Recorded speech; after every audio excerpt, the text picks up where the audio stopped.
Boa noite a todos e a todas. Primeiro, eu quero agradecer a oportunidade desse diálogo sobre um tema tão importante e tão presente hoje na vida do país. Eu sempre que falo de reforma tributária, de sistema tributário nacional, e já reflito sobre isso mesmo antes de ser deputado, quando ainda no exercício do magistério na área de direito, eu sempre chamo essa fala de inconsistências do sistema tributário nacional. O nosso sistema tributário ele consegue ter todos os tipos de inconsistência, o que gera um efeito de que o nosso sistema tributário eu chamo de Robin Hood às avessas. É um sistema em que o pobre contribui mais e compromete mais da sua renda com o pagamento de tributos do que o rico.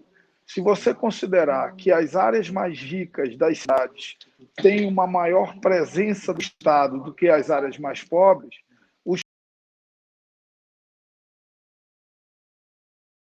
pobres contribuem mais do que os ricos com o pagamento de tributos e recebem menos do que os ricos quando do gasto público. Então, essa é uma reflexão que nós precisamos fazer, até para que o debate sobre reforma tributária não seja um debate só sobre como arrecada, porque o Brasil tem problema na arrecadação e tem problema no gasto, tem problema na tem problema na arrecadação, tem problema na distribuição e tem problema no gasto. E a ideia é nós refletirmos um pouco sobre isso e sobre as propostas que tramitam na Câmara, no Senado e que tentam enfrentar essas inconsistências do nosso sistema. Primeiro, nós precisamos entender sobre o que incidem os tributos no nosso país. Os tributos têm 4 bases de incidência no Brasil: a renda, a propriedade, o consumo e a folha de pagamento. Todos os países desenvolvidos do mundo, eles sobretaxam, ou seja, cobram mais tributo sobre a renda e sobre a propriedade, para cobrar menos tributos sobre o consumo e sobre a folha de pagamento. E por que fazem isso? Porque externalidade de riqueza é renda e propriedade. Portanto, você deve taxar mais a renda e a propriedade para cumprir o que determina um sistema tributário que busque justiça tributária, que quem pode mais paga mais, para quem pode menos pague menos. O Brasil faz o inverso absoluto. O Brasil sobretaxa o consumo e a folha de pagamento e subtaxa a renda e a propriedade. Tanto subtaxa que você tem como alíquota máxima do imposto de renda 27,5%, quando em alguns países, como nos Estados Unidos, a alíquota do imposto de renda pode chegar até 50%. Além de ter a alíquota de 27,5%, alíquota máxima, ou seja, quem ganha R$ 5.500 ou quem ganha R$ 100 mil vai pagar 27,5% de imposto de renda, você ainda tem uma série de deduções que incidem sobre isso. Dedução como, por exemplo, o pagamento de escola, de despesas médicas e outras deduções que a legislação prevê. A propriedade, que é uma outra externalidade de riqueza, o Brasil praticamente não taxa a propriedade, tanto que os tributos sobre propriedade nem pertencem à União, são quase todos dos estados e municípios. O ITBI, o Imposto sobre Transferência de Bens Imóveis, que é um imposto estadual, e o IPTU, que todo mundo conhece, que é um imposto municipal. Para você ter uma ideia, a maior, na minha cidade, por exemplo, em Manaus, a maior alíquota de IPTU é de 0,9%. Então, quem mora na casa mais cara de Manaus paga 0,9% de IPTU. Isso é tão ridículo que a menor alíquota do IPVA é de 2%. Portanto, se você morar numa mansão e tiver um carro médio, você vai pagar mais IPVA no seu carro do que IPTU na sua casa, o que é mais uma distorção do nosso sistema tributário nacional. Como o Brasil cobra pouco tributo sobre a renda e sobre a propriedade, ele é obrigado, para conseguir atender todas as responsabilidades que a Constituição determina para o Estado brasileiro, ele é obrigado a cobrar muito sobre o consumo e a criar essa aberração que é você ter contribuição incidente sobre a folha de pagamento. E por que tributar o consumo gera injustiça tributária? Porque o 17%, por exemplo, que é a alíquota no meu estado sobre os itens da cesta básica de ICMS, o 17% do arroz do pobre também é o 17% do arroz do rico. Acaba que os mais pobres comprometem mais da sua renda com o pagamento de tributos do que os mais ricos. E qual é o principal problema da tributação sobre o consumo? É que ela é tecnicamente o que se chama de tributação indireta. Diferente do imposto de renda, que você vai lá, declara, sabe quanto é e paga. Diferente do IPTU, que chega um carnê na sua casa e você paga. Diferente do IPVA, que quando você vai licenciar o carro, você pega lá um documento de arrecadação e paga. Os tributos sobre o consumo, eles estão inseridos no preço do produto, sem que você tenha clareza de quanto está pagando nesses produtos. Por exemplo, quando você compra 1 quilo de arroz, um óleo de cozinha, você está pagando 17% no meu estado, no Amazonas, de ICMS. Quando você abastece o seu carro, você está pagando 25% de ICMS, também usando o exemplo do meu estado. O ICMS varia aí de alguns estados têm alíquotas mais baixas, acho que a menor é 18%, e alguns estados chegam até alíquotas maiores do que 30%. E no Brasil foi criada a aberração da contribuição sobre a folha de pagamento, que é a contribuição previdenciária que incide sobre a folha de pagamento. Hoje, no Brasil, 17 setores da economia que mais empregam, que é o comércio, serviços, construção civil, a área de tecnologia, esses setores estão com a folha de pagamento desonerada. Essa desoneração acaba no final do ano, há uma reivindicação para que ela seja prorrogada. Mas por que eu estou fazendo essa apresentação inicial? É para consolidar o entendimento de que a principal inconsistência do sistema tributário nacional é que a gente cobra errado. A gente cobra muito tributo sobre o consumo e sobre a folha de pagamento e pouco sobre a renda e sobre a propriedade.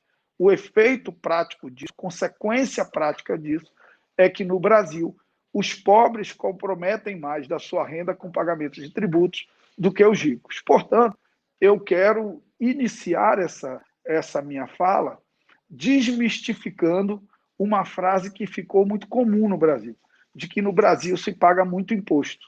Dizer que no Brasil se paga muito imposto é uma verdade absoluta para os mais pobres, para a classe média e para o setor produtivo. E é uma mentira absoluta para os muito ricos, que pagam muito menos imposto do que pagariam em outros países, em países desenvolvidos como da União Europeia ou mesmo nos Estados Unidos. Além do problema na arrecadação, o Brasil tem um problema no seu pacto federativo. E esse problema do pacto federativo ele é gerado pela forma de distribuição dos tributos no nosso país. A União, que é uma só, detém 64% de toda a receita tributária do país. Os estados, que são 27, detêm aproximadamente 24% de toda a receita tributária do país. E os mais de 5.500 municípios dividem apenas 16% da receita tributária do país. Acontece que as pessoas não vivem na União e não vivem nos estados, que são entes federativos abstratos. As pessoas moram nas cidades, as pessoas moram nos municípios. Considerando isso, você tem uma distorção de que um prefeito de uma cidade pequena, para asfaltar uma rua, ele tem que conseguir dinheiro com o governador do estado ou com um parlamentar recursos do orçamento da União, porque com recursos próprios eles não podem fazer. Então você tem o serviço na cidade e o recurso no estado ou na União. Ora, nós precisamos descentralizar isso, equilibrar melhor o pacto federativo, dar maior capacidade, ou seja, dar maior participação aos municípios dessa receita tributária. Por quê? Porque a Constituição de 88 ela aprofundou essa aberração, porque dela em diante os municípios receberam uma série de responsabilidades sem que tenham recebido a contrapartida disso. Os municípios receberam a responsabilidade do trânsito, que não era deles. Receberam a responsabilidade do tratamento de resíduos sólidos, do lixo, que não era deles. Receberam a responsabilidade de creche, que não era deles. Mas não receberam uma participação maior na fatia do bolo tributário para sustentar essas novas responsabilidades. E, portanto, nós temos os municípios brasileiros de pires na mão e passando muita dificuldade. Alguns ainda têm alguma capacidade de receita própria através dos tributos que a Constituição determinou como de responsabilidade dos municípios, IPTU, principalmente o IPTU, e o ISS, que é o Imposto sobre Serviços. Diante disso, essa é a primeira contradição. A segunda contradição, que é um fenômeno que surgiu do governo Fernando Henrique em diante, é a contradição de que o Brasil vem fazendo uma opção de substituir parte dessa receita tributária que vinha através de impostos por contribuições. Lembrando que tributo é gênero, do qual imposto e contribuição são espécies. Qual o problema dessa mudança de você transferir a arrecadação de imposto para contribuição? É que o imposto, uma parte dele, mesmo que a União arrecade, vamos pegar um exemplo, o IPI, mesmo que a União arrecade, ela arrecada, mas parte dessa arrecadação pertence aos estados e parte pertence aos municípios. E as contribuições, elas pertencem todas à União. E o que o governo federal tem feito num fenômeno que foi iniciado no governo Fernando Henrique? Ele reduz o imposto e cria uma contribuição para compensar. Por exemplo, o governo federal, no governo Fernando Henrique, reduziu o IPI e criou o PIS/COFINS. Ora, o IPI ele dividia com estados e municípios, e o PIS/COFINS ele fica com tudo. Então, ele reduziu o que ele dividia e criou um novo tributo em que ele fica com toda a arrecadação. A mesma coisa ele fez com o imposto de renda de pessoa jurídica. Ele reduziu o imposto de renda de pessoa jurídica e criou a CSLL, a contribuição sobre lucro líquido. Ora, CSLL é imposto de renda de pessoa jurídica disfarçado de contribuição para a União ficar com tudo e não dividir com estados e municípios. Assim como o PIS/COFINS é IPI disfarçado de contribuição para a União ficar com tudo e não dividir com estados e municípios. E nós precisamos enfrentar essas contradições.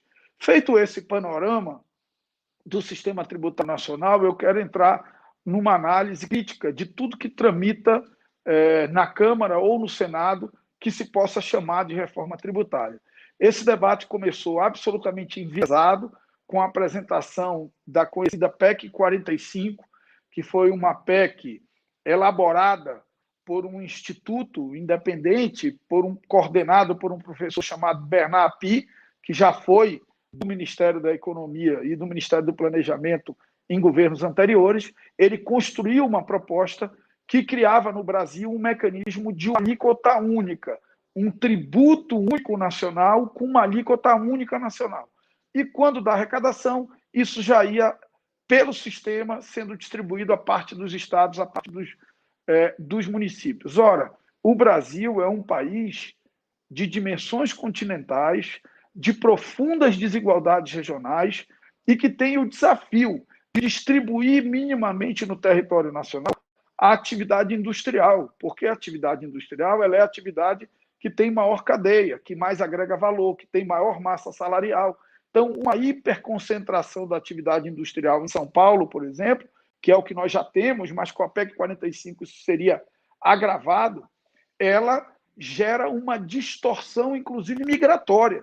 Nem São Paulo suporta concentrar lá toda a indústria nacional, porque você vai ter uma explosão demográfica que o Estado não vai ter como responder. Então, o desafio de equilibrar minimamente a indústria no território nacional é o desafio de políticas de incentivo fiscal, como, por exemplo, a Zona Franca de Manaus, ou também os incentivos fiscais oferecidos para a indústria automobilística em Pernambuco, ou o incentivo fiscal que se oferecia à Ford na Bahia. E eu gosto muito de usar esse exemplo da Ford, porque teve quem comemorasse a saída da Ford do Brasil, porque supostamente ela renunciava a 50 bilhões de reais de tributos. porque ela só estava instalada na Bahia porque ela tinha renúncia fiscal para se instalar na Bahia. Senão, ela estaria instalada em São Paulo, onde está o maior mercado consumidor e onde tem a melhor estrutura logística do país. Assim como a Honda está instalada lá na minha cidade de Manaus, porque ela tem incentivo fiscal. Senão, ela estaria instalada em São Paulo, onde ela tem uma logística mais estruturada e também tem o seu maior mercado consumidor. A Fiat está em Pernambuco, então você tem hoje a indústria minimamente distribuída no território nacional por força de políticas de incentivo fiscal, o que não é uma aberração, pelo contrário, o que é uma prática de todos os países de dimensões continentais do mundo. Os Estados Unidos diminuiu a diferença entre norte e sul, o norte rico e o sul pobre, com políticas de incentivo fiscal. A Rússia tenta inserir aquela parte mais de cima, que é uma parte absolutamente inóspita do ponto de vista climático, também com políticas de incentivo fiscal. Então, nenhum país de dimensões continentais e com desigualdades regionais tão profundas quanto o Brasil, você pega o IDH de alguns estados do Sul ou de uma parte de São Paulo, é IDH dos países nórdicos. Você pega o IDH de uma cidade no interior do Amazonas ou no interior do Nordeste, é o IDH dos países mais pobres da África. Então, nós temos vários Brasis dentro do Brasil. E a política tributária deve ser um instrumento de diminuição dessas desigualdades regionais e não de aprofundamento delas. Acabou que a PEC 45 ela foi completamente abandonada nesse processo de tramitação, porque o presidente Arthur Lira, que é um homem do Nordeste, que é um homem de hoje, e eu, que sou do Amazonas, que sou vice, tínhamos a compreensão de que aquilo ali aprofundaria as desigualdades regionais no nosso país. Sobraram alguns mecanismos. Sobrou a PEC 110, que é uma PEC que tramita no Senado. Ela foi concebida na Câmara, mas ela tramita no Senado, que é uma PEC que eu gosto do modelo. Ela preserva as políticas de desenvolvimento regional, ela cria mecanismos de uma transição lenta de desoneração do consumo para aumentando um pouco a onerar o imposto de renda. Para você ter uma ideia dessas distorções, eu gosto muito dessas coisas que são imagens que simbolizam o quanto o nosso sistema é esquizofrênico até.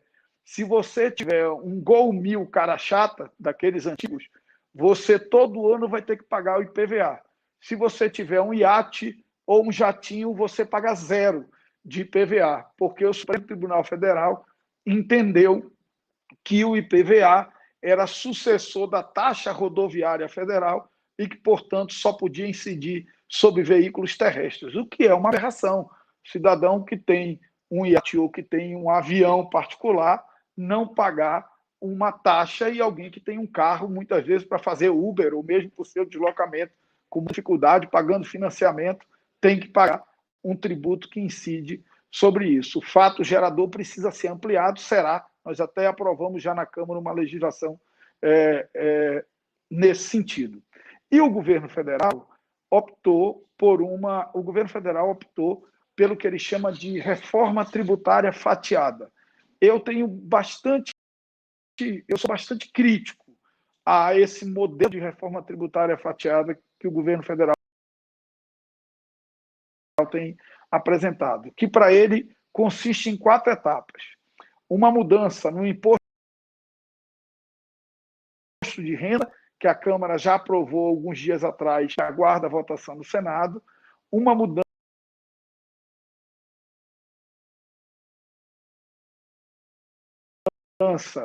no PIS/COFINS, que é a transformação do PIS/COFINS em CBS,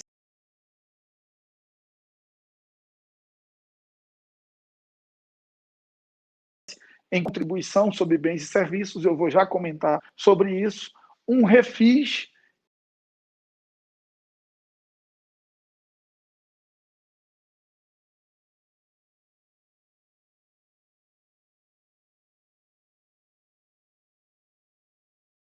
e uma mudança no IPI.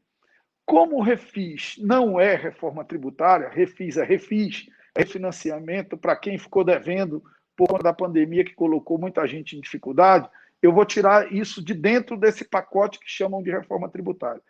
E como a reforma do IPI, até hoje, ninguém sabe verdadeiramente o que o governo quer, o ministro Paulo Guedes fala até em acabar com o IPI, mas muitas vezes ele não dá consequência às coisas que fala. Para você acabar com o IPI, pela lei de responsabilidade fiscal, você tem que apresentar de onde você vai trazer a receita para substituir aquela que era arrecadada pelo IPI. Eu quero saber que mágica ele vai fazer para recompor a receita da União, a receita dos estados e a receita dos municípios, com o fim do imposto sobre produtos industrializados, que é o IPI. E vou me concentrar aqui a uma crítica ao CBS, que é a contribuição sobre bens e serviços. Como eu disse, imposto e contribuições são espécies do gênero tributo. O que acontece em relação ao CBS? O governo está unificando o PIS/COFINS sob o argumento de que isso gerará simplificação tributária e justiça tributária, porque a CBS passará a ter uma alíquota única de 12%. Na verdade, esse discurso não se sustenta no texto da lei. Primeiro, porque unificar o PIS e COFINS tem impacto residual na simplificação do nosso sistema tributário. O grande contencioso do nosso sistema tributário, o grande conflito do nosso sistema tributário, que faz com que as empresas gastem mais para entender como pagar do que para arrecadar o tributo, está no ICMS, que é um tributo complicado, que cada estado tem uma legislação. Você tem o mesmo produto com alíquotas diferentes entre os 27 estados da federação, mas a venda de um estado para o outro gera crédito, então sai com uma alíquota, entra com outra alíquota, você não sabe se o crédito que gera de onde saiu ou de onde entrou. Então, é uma grande confusão o ICMS. E unificar o CBS não vai ter impacto residual na simplificação do nosso sistema tributário, mas ela vai criar a alíquota única de 12%. Primeiro, ela é aumento da carga tributária, porque hoje nenhum setor da economia paga 12% somado PIS e COFINS. Então, ela vai aumentar a carga tributária. E segundo, você tem uma distorção, e eu vou tentar ser didático para ver se eu consigo explicar isso de uma forma clara. O CBS, a contribuição sobre bens e serviços, assim como o PIS/COFINS, ele é um imposto que você paga e você se credita. Então, se você tem uma cadeia produtiva longa, se você compra o insumo, contrata mão de obra, e você paga tributo em várias etapas dessa cadeia, como você acredita o que você paga de CBS, você consegue compensar na cadeia. O que significa que uma alíquota de 12% para atividade industrial, que tem uma cadeia longa, contrata uma série de insumos, contrata mão de obra, paga energia, paga logística para distribuição e venda e tudo mais, você compensa na cadeia, esse 12% vira zero, próximo de zero. Quando você pega, por exemplo, o setor de serviços, ou uma escola, ou um hospital, a cadeia dele é muito curta, porque ele só tem praticamente contratação de pessoal. Então, ele não consegue compensar o crédito. Então, 12% para quem tem cadeia longa é quase zero. 12% para quem tem cadeia curta é 12%. Por isso que as alíquotas de PIS/COFINS são diferenciadas, porque ele leva em consideração isso. E o CBS pretende unificar a alíquota. No fundo, a mudança no PIS/COFINS que o governo encaminhou para a Câmara tem menos o desejo de simplificar o sistema tributário e mais o desejo de recompor a receita da União decorrente da perda, decorrente da decisão do Supremo Tribunal Federal que tirou o ICMS da base de incidência do PIS/COFINS. Então, antes o PIS/COFINS era calculado no valor do produto com o ICMS. O STF considerou inconstitucional e retirou o ICMS da base de cálculo. Quando ele retirou, caiu a arrecadação de PIS/COFINS. Então, o que o governo quer com a CBS é muito mais garantir uma recomposição dessa receita do que mesmo fazer reforma tributária. Diante disso, o que eu acho, caminhando aqui para o fim, para que a gente possa abrir o debate, o que eu acho que deveria ser feito? Eu defendo 3 medidas que seriam emergenciais. A primeira delas, a unificação do PIS/COFINS com o IPI, porque PIS/COFINS é IPI. Isso sim é menos Brasília, mais Brasil, porque você vai conseguir, ao unificar o PIS/COFINS com o IPI, garantir que toda a receita disso será dividida entre estados e municípios. Segundo, a unificação da CSLL, da Contribuição Social sobre Lucro Líquido, com o imposto de renda de pessoa jurídica, porque a CSLL é imposto de renda de pessoa jurídica, pelos mesmos motivos alegados anteriormente. Segundo, eu defendo a ideia de que nós temos que ter um marco regulatório de políticas de incentivo fiscal. Ou seja, no Brasil você concede incentivo fiscal e mantém sem nenhum critério. O critério é o lobby do setor beneficiado. Nós precisamos ter um critério para a concessão de benefício fiscal. Você desonera a cesta básica para que o alimento fique barato. De tempos em tempos, você tem que aferir se está tendo esse efeito prático. Você desonera com a Zona Franca de Manaus para ter indústria, gerar emprego e preservar o meio ambiente. De tempos em tempos, você tem que avaliar se está gerando esse efeito. E o inverso também é verdadeiro, porque você onera mais a bebida, você onera mais o cigarro para desestimular o consumo da bebida alcoólica ou do cigarro. Então, primeiro, uma lei nacional, que eu chamo de marco regulatório das políticas de desenvolvimento regional e setorial. Você pode dar incentivo fiscal, mas tem critério para conceder e critério para manter. E a terceira etapa do que eu chamo de uma mini-reforma seria a Lei Nacional do ICMS, porque, como eu disse, o grande contencioso tributário no Brasil está no ICMS. É o ICMS que torna o nosso sistema tributário pesado, caro, complicado de entender, conflituoso, gerando um passivo tributário que beira trilhões de reais. Você não pode invadir a competência do ente federativo, o ICMS é um imposto estadual, mas você pode estabelecer margem de alíquotas. Combustível, de 20% a 30%. Pega outro item de incidência de 10% a 15%. Cesta básica, de 10% a 20%. Então, você estabelece uma faixa e permite que os estados com maior IDH, os estados com menor IDH, possam ter mais renúncia, possam ter alíquotas menores, e os estados com maior IDH ter as alíquotas maiores. Isso vai fazer com que você impeça a guerra fiscal, por um lado, e, por outro lado, o ICMS vira verdadeiramente um instrumento de diminuição das desigualdades regionais. Era essa a minha apresentação inicial e eu fico aqui aberto para perguntas. Muito boa a apresentação, esclarecedora. É importante que a gente conheça como que trabalha-se a PEC, a 45, a 110, e foi bem bacana também ouvir a fala do senhor sobre que é importante hoje, né, para o nosso Brasil, né, para vários Brasis dentro do Brasil, como foi a sua fala. A gente tem algumas perguntas aqui dos nossos alunos, e nós temos também algumas perguntas, assim, que eu acho que eu poderia até trazer para nós, né? Quais os pontos dessa reforma que a gente entende que serão mais, que hoje são mais defendidas, né, pela indústria?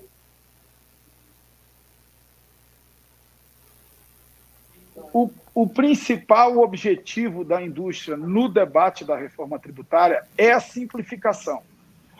A reclamação da indústria é menor em relação às alíquotas e maior em relação a quanto a indústria tem que gastar para entender como pagar o tributo. Vou dar um exemplo para você, que é um exemplo para mim bem simbólico. A Coca-Cola gasta mais, tem um custo maior no Brasil com a sua estrutura tributária, consultores, técnicos, contadores, escritórios de advocacia, do que ela gasta com publicidade. Isso é um desvio absoluto. Você está gastando muito dinheiro no meio, no instrumento necessário para compreender como pagar certo. E no Brasil é muito difícil pagar certo o tributo. Então, hoje a maior reivindicação da indústria é a criação de mecanismos de simplificação do nosso sistema tributário. Até por isso, a indústria majoritariamente apoiava a PEC 45, apesar de eu ter restrições em relação a ela. E quando a gente fala da população em geral, deputado, como que essa reforma vai afetar no geral? Olha, durante o debate do projeto de lei do imposto de renda, eu fiz uma fala dizendo o seguinte: 84% dos brasileiros adultos, esse dado é impressionante, 84% dos brasileiros adultos não pagam imposto de renda. O que significa que 84% dos brasileiros adultos ganham menos do que R$ 1.900, que era o teto do imposto de renda até a lei que nós aprovamos agora, mas o Senado ainda não confirmou, então o teto ainda é R$ 1.900. O que significa que você mudar a regra do imposto de renda, você está mudando uma regra que só mexe com a vida de 16% da população. Os 16% mais ricos. Não significa que são ricos. Os 16% mais ricos, que ganham acima de R$ 1.900, que óbvio que ganha R$ 2.000, R$ 2.500 não é rico. Mas lembro que tem 84% que ganha menos. O que importa para esses 84%? O que encarece a vida desse cidadão? Se ele não paga imposto de renda. Você vai me dizer, mas se esse cidadão não paga imposto de renda, esse que ganha 1.900, por que ele está preocupado com o sistema tributário? O que pesa para ele é o 17% de ICMS no arroz, no feijão, no macarrão, na carne. O que pesa para ele é o 25% de ICMS na conta de energia, o 30% de ICMS na conta de telefone. Para a classe média, o 25% de ICMS na gasolina, geralmente 5% de ISS na tarifa de transporte coletivo. É isso que pesa para o cidadão mais humilde. Então, para a população em geral, o grande objetivo de uma reforma tributária deve ser migrar parte da incidência tributária, que hoje está sobre o consumo, para a renda e para a propriedade. Fazer com que a renda e a propriedade seja mais taxada para que o consumo seja menos taxado. Então, vendo por esse ponto, eu posso dizer, então, que a parcela da população que é mais afetada, né, seria esses 84%. Não afetada, mas eu posso dizer beneficiada, deputado. Estaria certo, errado? Não, essa é a parcela da população que compromete mais da sua renda com o pagamento de tributos. Então, essas pessoas comprometem uma parcela maior da sua renda com o pagamento de tributo. Isso é uma constatação, não é uma dúvida. E para elas, o mais importante é que você seja capaz, é que nós sejamos capazes de reduzir a tributação sobre o consumo.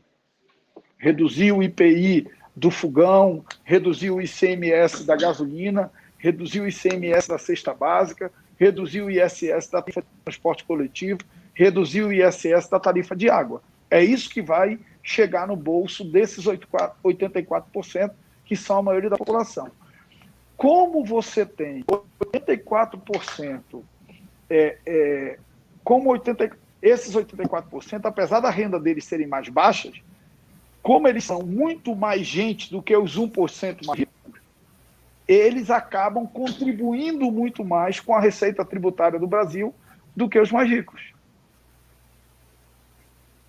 Então vai fazer uma diferença muito grande, né, no final da conta. E hoje, deputado, em qual ponto a gente está, então, na discussão sobre a PEC 110 e quais serão os próximos passos que a gente pode esperar? Olha, a gente tem ali o Senado dizendo que vai dar andamento à PEC 110 e a Câmara focado na estratégia do governo do que ele chama de reforma tributária fatiada. Então, a Câmara votou o projeto do imposto de renda, está tentando alcançar a maioria necessária para votar o projeto do CBS, que é a unificação do PIS e COFINS, e esperando o governo encaminhar a proposta do IPI. E o Senado parece que vai dar andamento à PEC 110. Então, já está um pouquinho adiantado já. Deputado, eu vou trazer aqui algumas perguntas dos nossos alunos. O Rogério, ele trouxe uma pergunta aqui que o senhor até comentou, né? saber por que não cobra-se imposto sobre aeronaves e embarcações, né? Então, acho que o senhor trouxe para a gente que foi um entendimento que não se usa, né? O STF, isso é uma aberração. O STF entendeu que o IPVA era sucessor da taxa rodoviária federal e que, portanto, só incidiria sobre veículos terrestres. Nós já estamos corrigindo essa distorção. Nós já aprovamos no projeto do imposto de renda, nós incluímos a incidência de IPVA sobre aeronaves e embarcações particulares. O Pedro, lá de Itaquera, ele perguntou quais são as bases da reforma tributária. Olha, da reforma tributária que o governo apresentou, as bases é a unificação do PIS/COFINS, criando o CBS, por um lado, a mudança no imposto de renda, com a cobrança, taxação de lucros e dividendos, que no Brasil não pagavam tributação nenhuma, e uma mudança no IPI que nós não sabemos qual é. Eu entendo que a base principal de uma reforma tributária pode ter o efeito de impactar positivamente a economia do país e o bolso do cidadão, seria uma reforma que partisse da simplificação da tributação sobre o consumo. Obrigada, deputado. O Guilherme, lá de Itaguatinga, ele perguntou como ser mais consciente no que tange ao conhecimento que está sendo tributado, né? Ele quer saber como que ele pode ter essa informação de como ele está sendo tributado hoje. Esse é um grande problema no país, né? Vamos pegar os Estados Unidos, que eu acho que é um bom exemplo.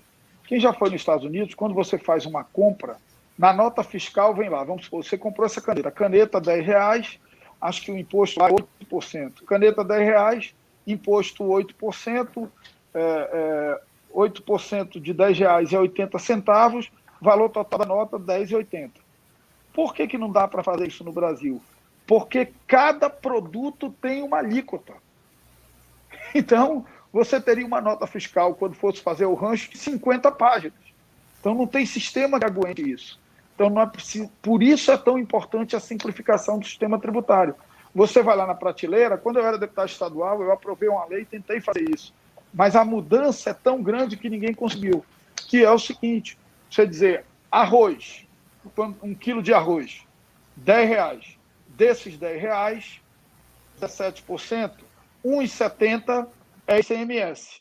Pelo menos para o cidadão saber o que ele está pagando. Mas a gente tem dificuldade de implantar isso no Brasil, porque nos Estados Unidos tem uma alíquota única, então é fácil de implantar. No Brasil, não. Cada produto tem uma alíquota. Então, você teria o caos se tivesse que emitir uma nota destacando o tributo incidente em cada produto. A Lorena, lá de Ribeirão das Neves, ela pergunta por que empresas grandes, ela traz como exemplo os bancos, não pagam impostos. Eu acho que é o entendimento dela, né? Que não pagam. Pagam menos do que deveriam pagar. Não pagam, mas pagam menos do que deveriam pagar. Pagam CSLL, contribuição sobre lucro líquido, pagam imposto de renda na pessoa jurídica, não pagam hoje sobre imposto sobre lucros e dividendos, que foi uma das mudanças que nós aprovamos na lei que tramita aqui na casa. Então, o banco é um dos setores que paga menos impostos do que deveria pagar no Brasil. O David Rafael, ele quer saber um pouquinho sobre o aumento do combustível e por que muda de estado para estado. Eu acho que é um assunto que está sendo bem discutido essa semana. É assim, o ICMS ele é um imposto estadual e o sistema federativo é uma cláusula pétrea da Constituição Federal, que são aquelas cláusulas que não podem mudar nem por emenda constitucional. Elas estão lá no artigo 60, parágrafo 2º, tem 4 incisos. Um deles é sistema federativo. Então, está inserido, está contido no sistema federativo o direito dos Estados-membros de criarem determinados tributos. O ICMS é um tributo dos Estados. A União estabelece a margem, o mínimo e o máximo, mas cada Estado pode decidir a sua alíquota. Como eu disse, a alíquota do ICMS sobre o combustível, ela varia, eu acho que a menor é 18% e a maior é 30%. Então, por isso que o preço é diferenciado. O preço é diferenciado por dois motivos. Ele é diferenciado porque os estados têm alíquota diferente de ICMS. No meu estado, por exemplo, é 25%. Eu não vou lembrar aqui de cabeça outro estado, mas tem estado que é 18%.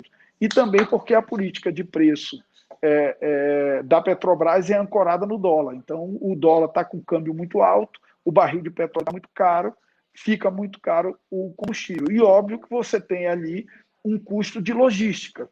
É muito mais difícil transportar combustível para o Amazonas do que para outros estados da federação. Então, isso encarece também e torna o preço diferente.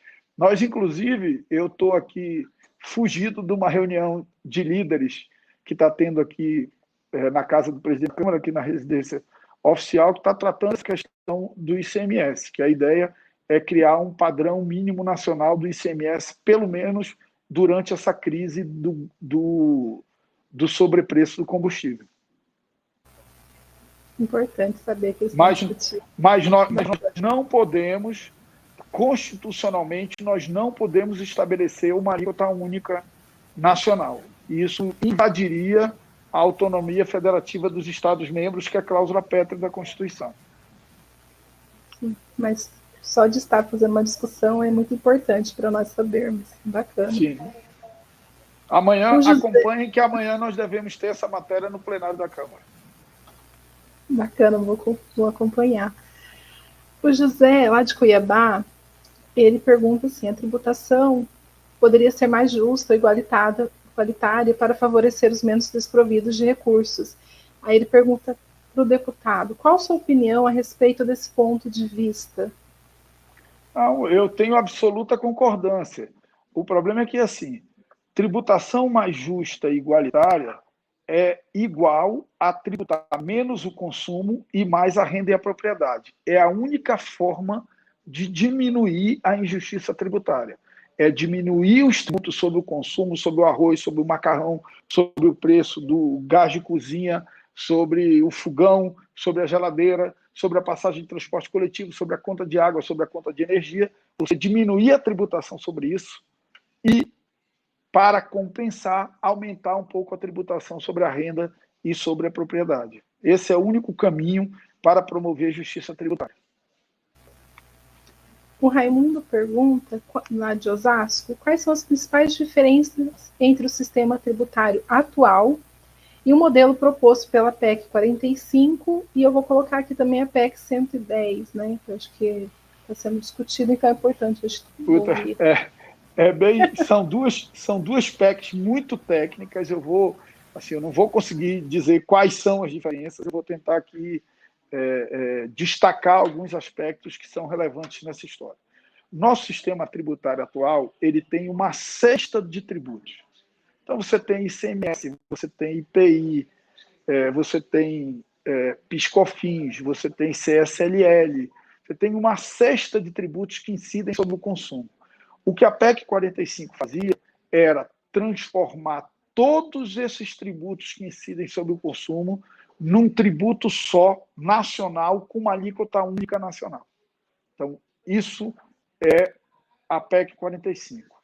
A PEC 110, ela cria um IVA dual, que é um imposto sobre valor agregado. Ela unifica todos os tributos de consumo federais num IVA federal e os tributos de consumo estaduais e municipais num IVA estadual. Então, assim, essa é a macro diferença, né?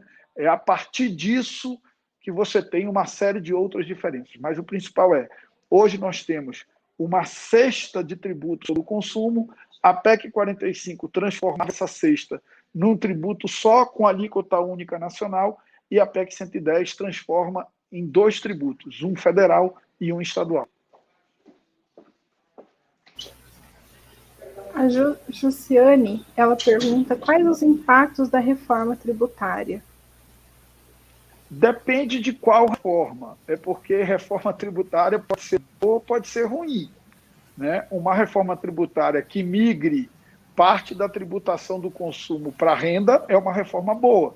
Uma reforma tributária que taxe ainda mais o consumo é uma reforma ruim. Uma reforma tributária que simplifique o nosso sistema tributário enfrentando o problema do ICMS é uma reforma boa. uma reforma tributária que simplesmente fique o PIS/COFINS é uma reforma ruim. Então, depende de qual reforma, né? Que parece assim, a expressão forma tributária parece uma expressão neutra, né? Que ela é boa, seja qual for. Não, ela pode ser boa, pode ser ruim. Eu espero que, ao final, a gente tenha juízo de fazer uma boa. Das que estão aí, eu prefiro a 110. A gente também está torcendo aqui. O Matheus, ele pergunta o que você acha sobre a tributação dos dividendos? Olha, o Brasil precisava enfrentar essa questão da tributação dos dividendos. Eu acho até que enfrentou mal no modelo que foi apresentado, mas precisava enfrentar. Por uma questão simples, e eu vou explicar de uma forma simplória, que é para ninguém ter dificuldade de entender. Veja só, um cidadão que tem uma empresa hoje, o cidadão tem um comércio, uma loja no shopping. Ele tem uma loja no shopping. O que ele faz hoje, com a regra de hoje, onde não existe tributação sobre lucros e dividendos? Ele pega o prolabore dele e coloca o prolabore dele abaixo de R$ 1.900. Aí ele paga 0 de imposto de renda, porque ele está na faixa de isento. E quando chega no final do ano, ele tira tudo que ele tiraria de salário de lucros e dividendos. Ele paga 0 de lucros e dividendos, porque lucros e dividendos não pagam tributo. Então, esse cidadão paga 0 de tributo sobre a renda. Então, essa distorção precisava ser enfrentada. E eu acho que a lei vai cumprir. Se tem um aspecto positivo nessa lei, é que ela vai cumprir esse objetivo. O cidadão vai parar de disfarçar lucros e dividendos. O cidadão disfarçava lucros e dividendos. O que era, na verdade, prolabore, ele não tirava o prolabore e deixava para tirar como lucros e dividendos, que daí ele não pagava nada. Obrigada. O Francisco, ele pergunta, ele é lá de Osasco. As taxas que existem no Brasil poderiam ser uma única taxa, em que poderia ser no começo ou no final do ano? As taxas não. É porque assim, eu vou repetir. Tributo é gênero, do qual contribuição, imposto e taxas são espécies, né? As taxas, elas têm objetivos específicos. As taxas são para pagar determinado serviço. Só um ajuste técnico na fala dele. Eu acho que o que ele quis dizer é que os impostos deveriam ser um só. Deveria ter um só imposto, pagando no início ou no final. O certo é um só imposto, pagando no final. O Luiz Antônio... eu preciso ir caminhando para o fim aqui, para voltar para a reunião. Bom, deputado, então, vamos agradecer, então, o senhor. Não, faça. Você já leu Luiz Antônio? Posso falar do Luiz Antônio? Leia mais umas 3 aí, eu respondo numa resposta só, e aí a gente encerra. Então, vamos lá. O Luiz Antônio, ele quer saber como avançar no Congresso a tributação sobre grandes fortunas. Certo. O Rafael, ele pergunta, com a diminuição ou modificação na reforma tributária, o governo perde a arrecadação? Desculpa, eu não ouvi. Você pode repetir essa aí? Tá. Ele quer saber, com a diminuição e modificação na reforma tributária, o governo perde a arrecadação? A nossa máquina pública, saúde, segurança, ficaria comprometida? Ok, vamos lá. Tá. Aí tem as duas últimas aqui, rapidinho. Então vamos logo responder todas. Pronto. Como essas taxas são declaradas pela federação? Acho que aqui no caso seria imposto também, né? Como saber como são destinadas? Acho que o senhor já até explicou sobre essa questão da destinação. Tá. Não, ele quer saber da destinação. Tá, vou explicar. Isso. E a última, Lorena, aqui de Minas Gerais, como o cidadão comum pode colaborar para a economia melhorar? Vamos por partes. Tributação de grandes fortunas. Toda vez que se fala em tributação de grandes fortunas no Brasil, chega sempre um economista, e eu não sou economista, eu sou advogado, chega sempre um economista para dizer o seguinte: se tributar grandes fortunas, todos os detentores de grandes fortunas vão tirar o seu dinheiro do Brasil. Porque isso aconteceu na França. A França taxou grandes fortunas e as grandes fortunas da França migraram para outros países. Primeiro, é um equívoco comparar o Brasil com a França, porque as grandes fortunas da França migraram para outros países da União Europeia. Portanto, essa migração de um país para outro dentro da União Europeia não tem taxação. No Brasil, qualquer remessa de dinheiro para o exterior tem imposto de renda retido na fonte. Então, se você taxar grande fortuna, ainda que o cidadão opte por mandar o dinheiro dele pelo exterior, pelo menos ele vai pagar alguma coisa, porque ele vai pagar imposto de renda na saída, já que hoje ele não paga nada. Então, eu sou a favor de que nós tenhamos um mecanismo de taxação de grandes fortunas. Em relação a perder receita, todas as propostas de reforma tributária, elas sempre partem da lógica de neutralidade, que uma reforma tributária não pode servir para perder e nem para ganhar receita. Ela tem que garantir a manutenção da receita atual. A destinação tem alguns portais muito eficientes, muito bacanas de você acompanhar. O principal deles, se você entrar no transparência.gov.br, que é hospedado dentro do site da Receita Federal, você consegue ver como esse recurso de tributo é distribuído para cada estado, para cada município, e nos portais de transparência dos estados e municípios, como é gasto cada centavo. Isso hoje é uma obrigação legal e está disponível para qualquer cidadão acessar. Eu posso até combinar com o Juliano, com o pessoal do curso, eu posso, quando tiver um tempinho, organizar tipo um tutorial de como você acompanhar isso pelos sistemas da Receita Federal de transparência. Em relação a como o cidadão comum pode ajudar na economia, é uma resposta muito difícil, porque o grande responsável pela economia realmente são os governos, é a nossa capacidade, nossa como homens públicos, de acertar na definição de prioridades, na criação de um sistema tributário justo, num equilíbrio maior do nosso pacto federativo. Pessoal, eu vou aproveitar já para me despedir, quero agradecer muito a oportunidade, foi uma alegria estar aqui com vocês, e quero pedir para todos os alunos que estão aí me seguirem lá no Instagram, é Marcelo Ramos PL, Marcelo Ramos PL, e sempre que puder a gente pode conversar por lá. Um grande abraço, muito obrigado pela oportunidade, que Deus abençoe a todos. A gente que agradece muito a sua participação, muito obrigado por trazer todo o conhecimento dessa noite, deputado. Muito obrigada. Tchau. Tchau.